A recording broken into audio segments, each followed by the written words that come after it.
Cześć, Bartek Urban. Zapraszam do testu Jeepa Renegade'a. I to w wersji 4XE, czyli wersji hybrydy typu plug-in.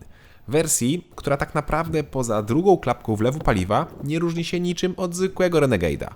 No dobra, są jeszcze napisy 4XE, a także i niebieska poświata wkoło napisu Jeep na masce, czy niebieska gwiazda w nazwie Renegade po boku.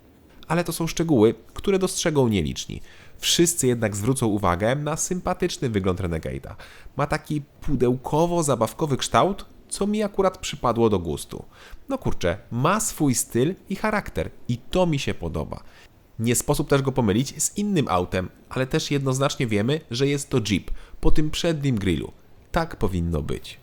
Renegade, jak to na Jeepa przystało, ma też sporo smaczków w stylu małego Willisa jadącego po szybie, czy na przykład ukryte logo Jeepa w tylnych lampach. Dobra, ale test zwykłego Renegade'a był na moim kanale, więc przejdźmy do konkretów dotyczących wersji PHEV. Zacznijmy więc od bagażnika. Ten ma pojemność 330 litrów, czyli 21 litrów mniej niż wersja bez hybrydy. Dużej różnicy więc tutaj nie ma. W sumie tak samo jak i w kabinie. Miejsca mamy tyle samo, a sama deska też jest niemal identyczna.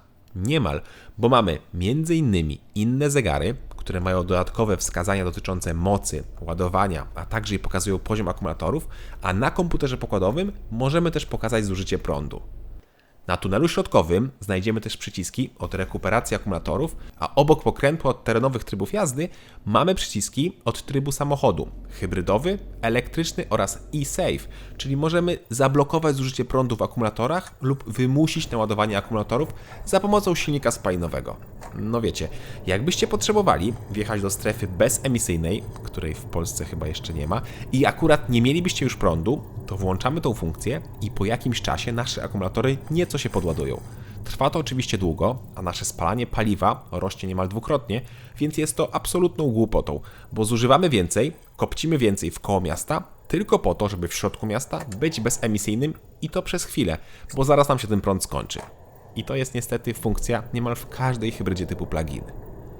Materiały są takie same jak w zwykłym Renegade'zie, czyli przeciętne, twarde i wyglądające momentami dość tanio.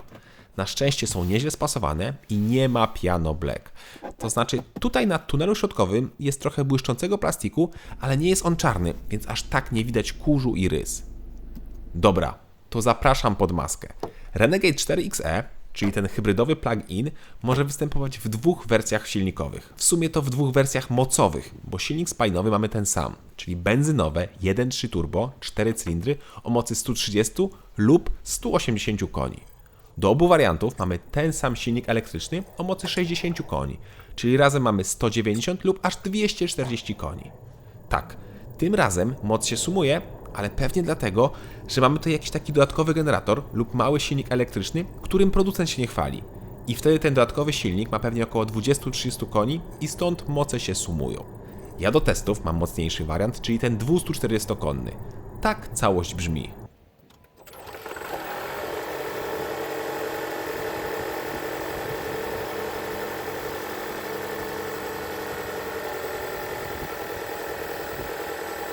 Oczywiście, jak mamy prąd, to silnik odpala się bezszelestnie na elektryku. Ja wymusiłem pracę silnika spalinowego.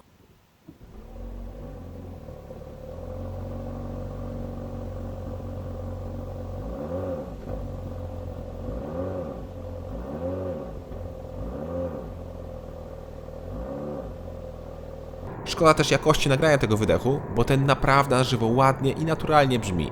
Chociaż naprawdę ładne to są osiągi.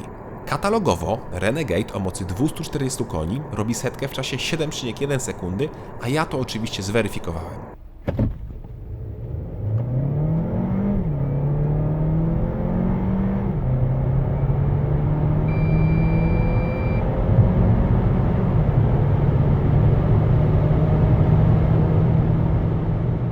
Wynik to 6,8 sekundy, co jest bardzo dobrym czasem. Ze świateł inni mogą się mocno zdziwić. Zresztą, nie tylko ze świateł. Renegade ma naprawdę świetne osiągi i elastyczność i w zasadzie jedzie z każdych obrotów, a to mi się podoba.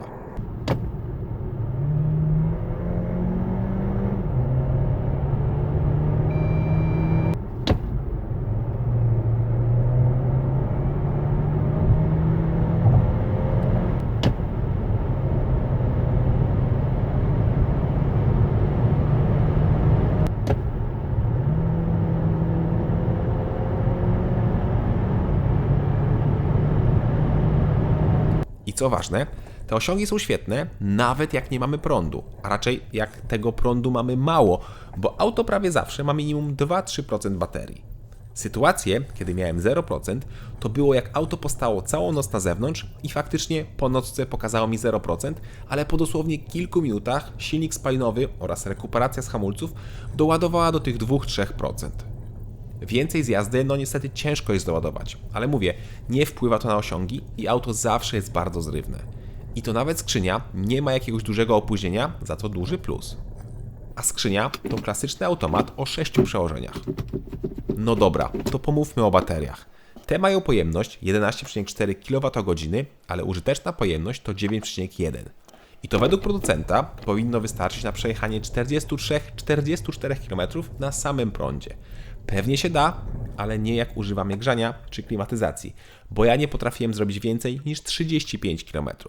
Czyli na dystansie 35 km mamy spalanie paliwa na poziomie 0 litrów, a jak nam się skończy prąd, to wskakujemy na poziom około 9-10 litrów w mieście. Czyli taki zwykły wynik jak na benzynowy silnik o mocy 180 koni. Na trasie przy 140 auto mi paliło około 10 litrów, a przy 90 niecałe 7, czyli też takie raczej zwykłe wyniki jak na benzynowy silnik. Niestety bak nie jest zwykły i ma zaledwie 36,5 litra, gdzie zwykły Renegade ma 48 litrów w benzynie i 55 w dieslu. A to oznacza, że na trasie szybkiego ruchu trzeba tankować Renegade'a 4XE co jakieś 300-350 km, co jest męczące. Przez to, że bateria jest dość mała, to i ładowanie nie jest tragicznie długie. Ze zwykłego gniazdka, takiego domowego, potrzebujemy około 5 godzin, żeby naładować się do pełna, a jak użyjemy szybszej ładowarki, to zejdziemy poniżej 2 godzin. Aha, i na elektryku da się rozpędzić do 130 km na godzinę. Kolejna wada to masa.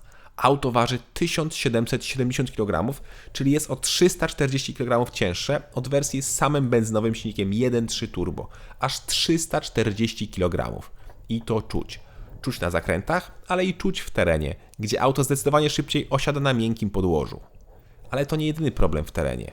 Kolejny to na przykład głębokość brodzenia, gdzie hybryda ma go na poziomie 40 cm, czyli mniej więcej w połowie koła, a zwykły Renegade ma 8 cm więcej.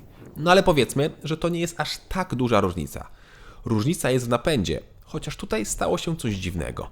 Bowiem nowy, zwykły Renegade z rocznika 2021 występuje tylko i wyłącznie z napędem na przednią oś. Prawdopodobnie to się zmieni niedługo, ale na ten moment tylko hybryda ma napęd 4x4. I to taki nieco oszukany 4x4, ponieważ przednią oś napędza silnik spalinowy, a tylną elektryczny. I pomiędzy tymi osiami nie ma fizycznego połączenia, więc nad wszystkim czuwa komputer. Więc to pokrętło jest trochę mylące, bo tu nie ma prawdziwych blokad czy biegu low, pomimo iż taki napis jest na przyciskach. To wszystko to kontrola trakcji i sprytne sterowanie kołami za pomocą komputera. Ale w sumie muszę przyznać, że w takim lekkim terenie to się sprawdza, a dzięki temu, że ten prąd zawsze w małych ilościach jest, to ta tylna oś pomaga. Ale oczywiście, zwykły napęd 4x4 jest znacznie lepszy i pewniejszy w terenie. Zresztą, widziałem test Marcina z kanału Autocentrum i tam po przejechaniu przez większą przeszkodę wodną, taką większą kałużę, napęd 4x4 się poddał. W sensie wyłączył tylną oś. Pewnie doszło do jakiegoś lekkiego zachlapania, czy tam zalania wodą i to spowodowało niedostępność napędu. Czyli z jednej strony hybryda dużo przeszkadza i zmniejsza właściwości terenowe, a z drugiej strony dzięki dużej mocy i momentowi bardzo łatwo pokonać podjazdy tym autem, nie trzeba mieć aż tak dużego rozpędu. Niewątpliwie moc to duża zaleta w terenie. Aha, i w terenie koniecznie wyłączcie systemy bezpieczeństwa, takie jak czujniki parkowania. Te w Renegade'zie doprowadzały mnie do szału. Nie dość, że czasami wyłapywały jakieś wyimaginowane przeszkody, to dźwięk jest tak głośny, że aż boli mózg. Częstotliwość oraz intensywność tego pisku jest nie do zniesienia. Kolejne wady napędu PHEV to mniejsza ładowność oraz mniejsze możliwości pociągowe. Ładowność w przypadku benzyny 1.3 turbo wynosi 580 kg oraz może ciągnąć przyczepę z hamulcem o masie do 1450 kg. Wersja 4XE, czyli ta hybrydowa, może ciągnąć przyczepę o masie 1150 kg, czyli 300 kg mniej. No i na deser cennik. Podstawowa hybryda Renegade'a 4XE o mocy 190 koni kosztuje 163 200 zł. Mocniejszy wariant, czyli ten 240-konny, kosztuje 179 700 zł, ale jest też od razu o 2 poziomy wyżej wyposażony, więc realna dopłata do mocniejszej wersji to 3500 zł. W tym momencie niestety, tak jak mówiłem, nie ma w ofercie odmian z 4x4 bez hybrydy, a najmocniejsza jest 150-konna benzyna z automatem i napędem na przód, która w tym samym poziomie wyposażenia, co hybryda, kosztuje 108 500 zł, czyli aż o 64 000 zł taniej. Ale mówię, nie ma 4x4 i jest słabsza.